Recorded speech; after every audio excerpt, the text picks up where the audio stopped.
उन्होंने बोला अभी ये तो छेड़खानी हुई है, अगर रेप भी हो जाता तो उसमें कॉम्प्रोमाइज़ करना पड़ता है। आप देख रहे हैं ATN न्यूज़।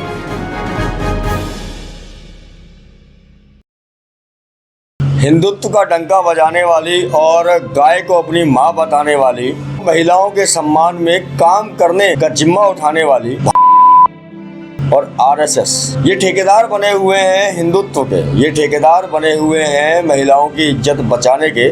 पर पूरे भारत के अंदर ऐसे बहुत सारे मामले हैं जहां और के लोगों ने महिलाओं की ही इज्जत को तार किया है।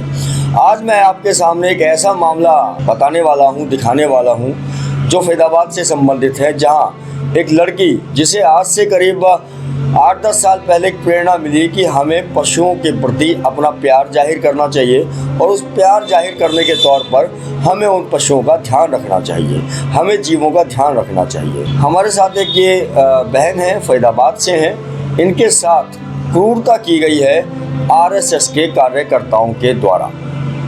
RSS के कार्यकर्ता मैं इसलिए कह रहा हूँ उन्हें क्योंकि जब लोगों से पता किया गया कि भाई इस महिला के ऊपर जिन लोगों ने अत्याचार किया है वो लोग कौन थे, तो लोगों का कहना था कि ये RSS के कार्यकर्ता हैं। कुछ लोग तो इतने खासा नाराज़ दिखे, उन्होंने इन्हें RSS के कार्यकर्ता के बजाय कहा कि ये RSS के गुंडे हैं, जिनके लिए महिलाओं की इज्जत कुछ नहीं, जिसे तार तार करने में ये लोग समय नहीं लगाते। क्या है पूरा मामला वो जानेंगे इनसे हम, और हम उम्मीद करते हैं कि जो भी लोग महिलाओं का सम्मान करते हैं, पशु प्रेमियों का सम्मान करते हैं, वो इस वीडियो को ज़रूर शेयर करेंगे ताकि इस बहन की जो आवाज़ है वो सरकार के कानों तक पहुंच सके। हालांकि उम्मीद कम है, पर फिर भी कोशिश करते रहने में कोई बुराई नहीं। क्या घटना है, क्या हुआ आपके साथ? 10 तारीख की घटना है ये, 10/9/2025 की सुबह 6 बजे मेरे पास मेरी पालतू डॉग है पैरी, उस जो अंधी है, जिसको पॉटी कराने के लिए तो जंगल की तरफ मैं घास में लेके जाती हूँ। उस दिन क्या हुआ, मैं जैसे ही सीढ़ियों से नीचे उतरी हूँ, उतरने के बाद में मेरी वो डॉग घूम रही थी, जिसके साथ में 2 गली के पिल्ले जो थे वो साथ में चल दिए और साथ में उसके साथ घूम रहे थे। मैं जंगल की तरफ उनको लेके गई और दूसरी तरफ पे RSS के कार्यकर्ता अपने वो एक्सरसाइज वगैरह जो शाखा लगाते हैं वो काम कर रहे थे। मैं जैसे नीचे गई, वो आगे से मेरे तरफ झुंड बनाकर डंडों के साथ में आए और पहले तो मेरे पे हमला किया, मेरे से बदतमीज़ी की, और उसके बाद जब मैंने विरोध किया इन सब चीज़ों का, तो उस कुत्ते के पिल्ले पे, 3 महीने के पिल्ले पे सर के बीच पे उसके डंडा मार दिया। वो खूनम खून हो गया, ऑन द स्पॉट वो मरने वाला ही था। तो मैंने 112 नंबर पे कंप्लेंट किया ताकि मुझे हेल्प मिल सके, कि कोई अगर आसपास है, क्योंकि मैं यहाँ नहीं हूँ, तो कोई NGO हेल्प कर सके इस डॉग को, ताकि मैं उसे बचा सकूँ, क्योंकि मेरी प्रायोरिटी थी कि मैं उस बच्चे को पहले बचा सकूँ, उसके बाद में मैं इनकी शिकायत दर्ज करवाऊँगी।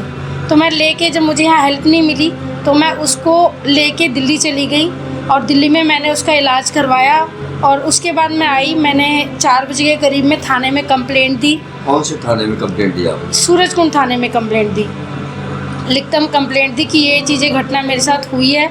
सुबह 6 बजे RSS के कार्यकर्ता वो खुद मुंह से बोल रहे हैं, तो उन्होंने ये सब चीज़ें की हैं। और उसके बाद वापस मैं घर आई तो ये जो वीडियो थी, जो मारी है, क्रूरता की है उसके साथ में, जानवर के साथ में, मेरे साथ में, मैंने इंस्टाग्राम पे डाल दिया। वहाँ से कुछ हेल्प के लिए मेरे पशु प्रेमी भाई, गौ रक्षक दल के 3 भाई मेरे घर आए, मेरी दोस्त आई, 5 से 6 लड़कियाँ मेरे साथ आई, और आने के बाद में उन्होंने ये बात देखी और उस कुत्ते से मिले कि क्या, जिसका हम इलाज करवा रहे थे। मैंने अपने दोस्तों को इसलिए बुलाया और मैंने ऑनलाइन डाल के हेल्प इसलिए मांगी क्योंकि मैं यहाँ आए हुए मुझे 1 साल हुआ है। मैं इस हरियाणा में किसी को नहीं जानती, इस फरीदाबाद में किसी को नहीं जानती। और जब मैं ये घटना हुई तो उसके बाद ये जो वीडियो थी घटना की, मारने की और बदतमीज़ी की, ये वीडियो मैंने ऑनलाइन इंस्टाग्राम पे डाल दी। जो इंस्टाग्राम पे वीडियोस देख के मेरे पास पशु प्रेमी भाई जो फरीदाबाद के हैं, गौ रक्षक दल के हैं, वो 3 भाई आए, मेरी दोस्त आई मेरी मदद करने के लिए। आरोपी मुख्य सुजीत पटेल, विनोद कुमार, ओम प्रकाश, मुकेश और पंडित जी जिनका नाम है विनय, जिन्होंने ये मेरे साथ घटना की है, तो इनके घर, इनकी फैमिलीज़ में 1-2 फैमिलीज़ में हमने पूछा, पर ये अपने घर पे नहीं थे। उसके बाद हम बैठे, उसके बाद में हमें फ़ोन आने लग गए आरएसएस वालों की तरफ से, जो ये शाखा लगाते हैं उनकी तरफ से, कि जी बाहर के लोग आए हैं। और वो बाहर के नहीं थे, वो मेरे सब दोस्त ही थे, मित्र ही थे, और मेरे भाई थे, गौरक्षक भाई, जिन्होंने किसी के साथ कोई बदतमीज़ी नहीं की, किसी औरत से कोई बदसलूकी नहीं की, उन्हें सिर्फ पूछा। उसके बाद में श्याम जी और कौशल जी आए, जो कि हरेंद्र जी के खास बंदे हैं। उन्होंने मेरे को थ्रेटन किया। उन्होंने बोला अभी ये तो छेड़खानी हुई है, अगर रेप भी हो जाता तो उसमें कॉम्प्रोमाइज़ करना पड़ता है अगर तुम्हें यहाँ रहना है, मतलब धमकाया। क्योंकि मैं 1 साल पहले ही यहाँ पे आई हूँ, 1 साल भी मुझे पूरा नहीं हुआ यहाँ रहते हुए।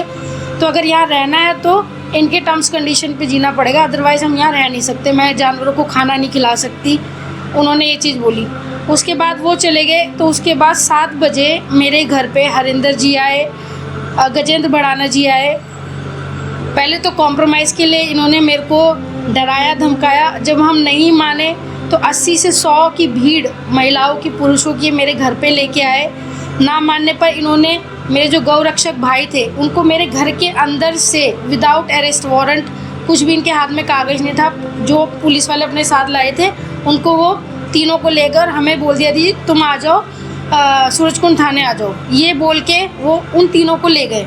इन लोगों ने हमें घेर लिया। हम जैसे ही अपनी गाड़ी से निकले थाने की तरफ, इन्होंने हमारा घर घेर लिया, मेरे भाई की गाड़ी, मेरी गाड़ी, हमें घेर के हमारी गाड़ियों पे हमले किए। कैसे तैसे हम वहाँ से निकल के थाने की तरफ गए। सूरजकुंड थाने में वो नहीं थे, वो दयालबाग चौकी में थे। वहाँ पे 10:30 बजे तक, इवन 11 साढ़े 11 बजे मैं उस दिन घर आई हूँ। अपराधियों के जैसे हरेंद्र भड़ाना जी ने मुझे सामने बिठा रखे हैं और हमें कॉम्प्रोमाइज़ के लिए ही बार बार धमका रहे हैं कि इस पे कॉम्प्रोमाइज़ करना पड़ेगा, अदरवाइज़ हम यहाँ रह नहीं सकते। जहाँ मैं रह रही हूँ मेरा अपना घर है और पिछले 1 साल से मैं ये काम कर रही हूँ, तो इसमें वो बाधा अड़चन डालेंगे, ये चीज़ें वो धमकी दे रहे थे। आपके साथ बदतमीजी के तौर पे क्या क्या हुआ? मारपीट हुई? क्या आपकी इज्जत पर भी हमला किया गया था? बदतमीजी के तौर पे क्या हुआ सर, आप कैमरे में देख रहे हैं, मैं इधर हूँ, आपने वीडियो देखी होगी। वो लोग वहाँ से मेरे पास आए हैं डंडे लेके, उनके हाथों में डंडे थे, डंडे लेके आए हैं और वो मारते मारते मेरे लेफ्ट कंधे पे डंडा मारा है, पीछे से मेरे कपड़े खींचे हैं और अभद्र तरीके से मेरे को हाथ लगाया है पर्सनली बहुत गलत जगहों पे, जिसके वजह से। और जब मैं विरोध कर रही हूँ, विरोध करने के बाद उन्होंने उस कुत्ते को मार दिया मेरे विरोध पे। पीछे होके बात करो, पीछे होके बात करो। ओए, इसको मत मार दियो बेटा, इसको मत मार दियो, समझ में? पीछे, इसको मत मार दियो। चल पीछे, पीछे चल, पीछे। तुम वीडियो खाली तुम ही बनाना। पुलिस ने आपकी जो भी शिकायत थी उसके ऊपर एफआईआर दर्ज कर दी है क्या? पुलिस ने मेरी शिकायत पे जो मैंने दी थी उस पे एफआईआर दर्ज की है, पर उन्होंने इसको सिर्फ एक डॉग मैटर बना दिया है। मैंने उनसे जब पूछा कि विमेन असॉल्ट जो मेरे साथ हुआ है, आपने वो धाराएं क्यों नहीं डाली हैं इस पर, तो उन्होंने उस पर कोई जवाबी कार्रवाई नहीं की है, ना कोई लिखित कार्रवाई की है। मैंने सीपी साहब को और यहाँ पे डीसीपी साहब को कमीशन में हर जगह कंप्लेंट दे दी है। बाकी देखते हैं क्या आगे होता है कानूनी कार्रवाई में, मुझे क्या मदद मिल सकती है। आपका ये जो हम वीडियो रिकॉर्ड कर रहे हैं, ये आपकी इच्छा से रिकॉर्ड कर रहे हैं? हाँ जी, हाँ जी। आपके ऊपर किसी प्रकार का कोई दबाव? नहीं सर, मेरे ऊपर किसी का दबाव नहीं है। मेरे साथ जो घटना हुई है, अपने न्याय के लिए मैं आपके पास मदद के लिए आई हूँ। अपनी स्वेच्छा से मैं ये वीडियो रिकॉर्ड करवा रही हूँ।